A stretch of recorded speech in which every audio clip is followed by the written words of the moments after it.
Hey everybody, welcome back to Songs and Stories from an Animated Mind. I'm Steve Belfer.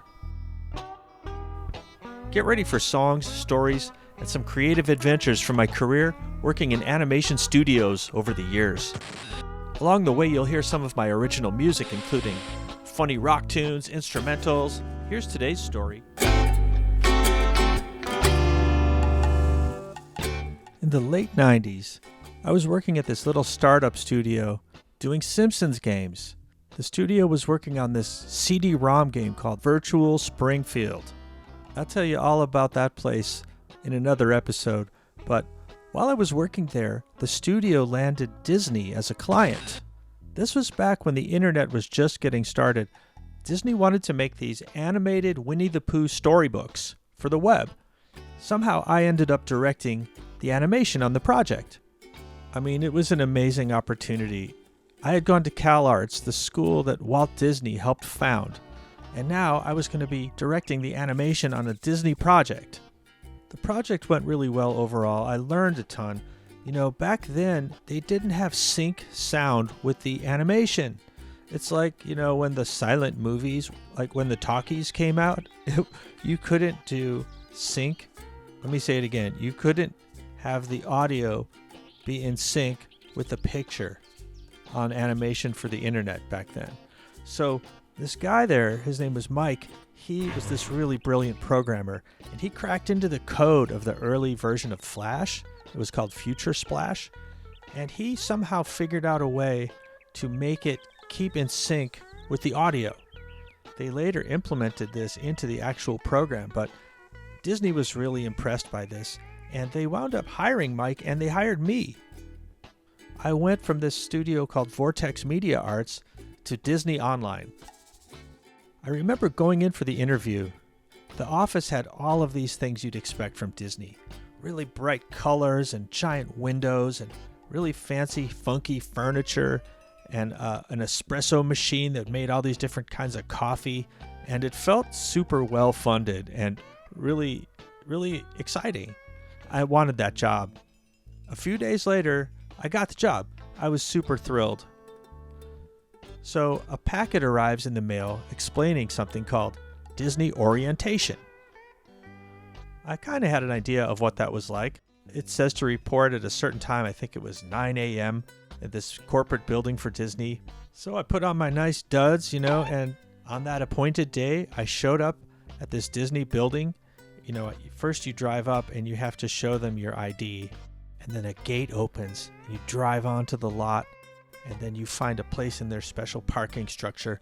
And the top of the parking structure, they had actually had, a few years later, built a model of a ship that they used in Pirates of the Caribbean, where they could point the camera upwards and see the open sky. It was a pirate ship, but it was on top of a parking structure in Burbank.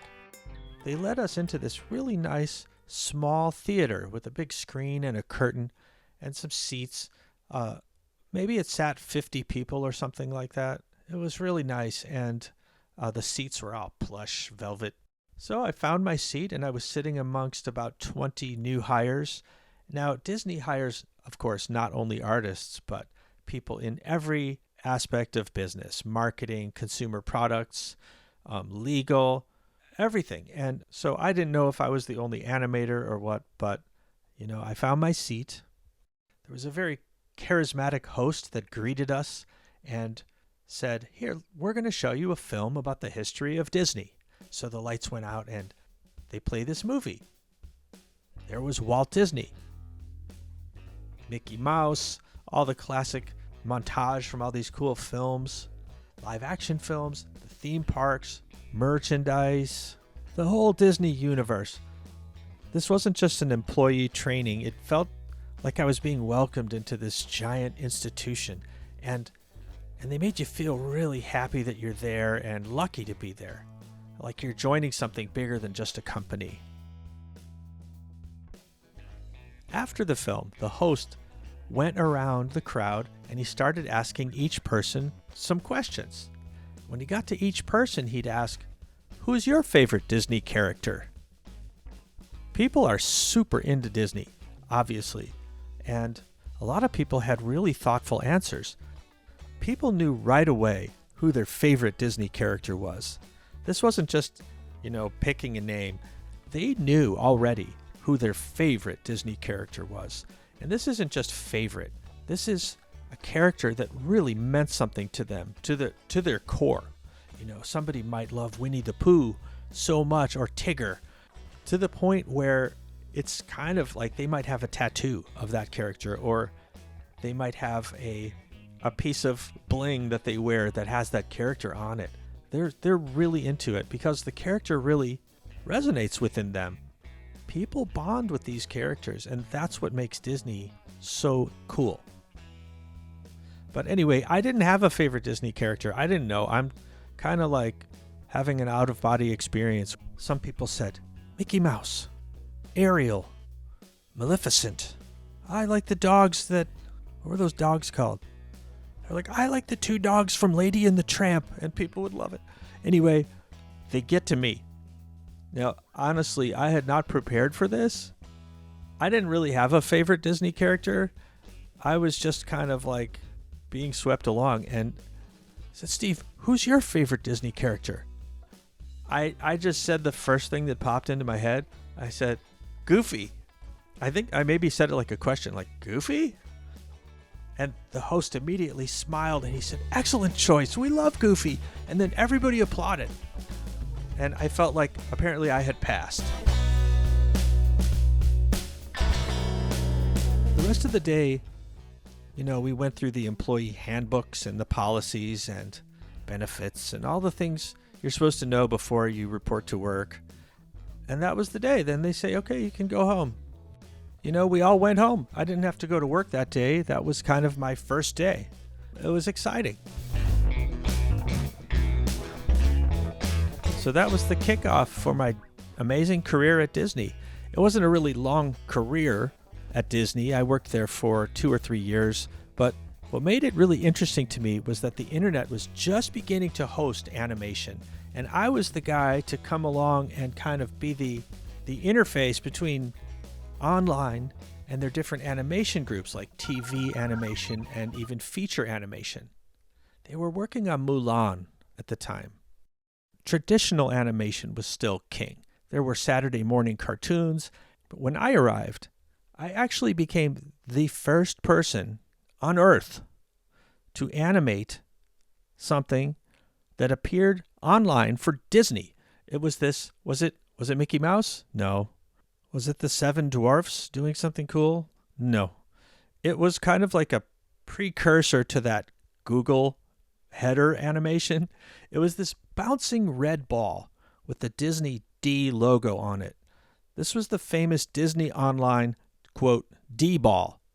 So when I started working there at Disney Online, they give you this little red stress ball, the squishy stress ball version of the D ball.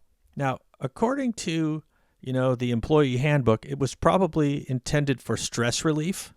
According to the artists, though, it was intended for something else entirely. A group of employees that were in the games division, they were there to just come up with cool early internet games. I was in a different department, but we kind of made friends right away, and they came up with this game with the D-ball. And this wasn't an online game, okay? This game was called Crotch Ball. And what they would do is 2 people would sit down and they would take turns throwing the ball as hard as they could at the other guy's crotch area, okay? And a direct hit would be a point. And this was not in orientation, okay? But these guys, they seemed to have a lot of fun. They asked me if I wanted to play right away. It's like being on the playground. Hey, kid, do you want to play? I'm like, I'm not playing that. But it was a really wacky early internet startup atmosphere. And although this game was super immature and stupid, these people were amazingly talented, as was pretty much everybody there. So it was really cool to work with this group of really talented professionals at Disney. Well, I'll tell you more about it in some other episodes, okay? So thanks for listening. Here's one of my instrumental songs. This one's called Conversational Koala.